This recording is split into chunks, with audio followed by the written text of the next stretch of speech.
Magandang araw sa lahat ng mga kapis wifi natin dyan. Sa video na to guys, meron lang tayong sasagutin na tanong. Sinagot na natin to noon, medyo matagal na. Kaya siguro yung iba, yung mga bago pa sa page natin is hindi alam.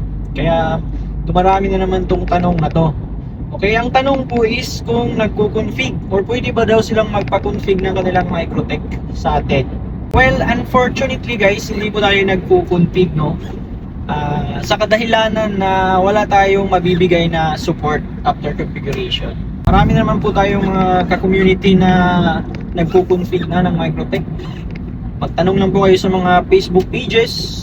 Marami po dyan magko-comment at magre-recommend. Okay? Depende na lang sa inyong budget.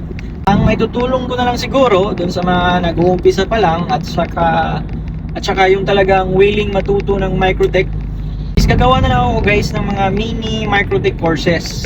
Okay? Sa katunayan, tapos na natin magawa yung ating website at saka yung platform kung saan i-host natin yung ating mga courses. Pwede ninyong i-check yung link na nasa video description natin. At pwede na rin kayong mag-subscribe doon para magkaroon po kayo ng early access once available na yung ating mga courses. Okay? Siguro before matapos tong month na to, January, meron na tayong isang course na available. So yun lang siguro guys. Again, pa-subscribe na lang po sa ating email list. Then kita-kits na lang sa first course natin soon.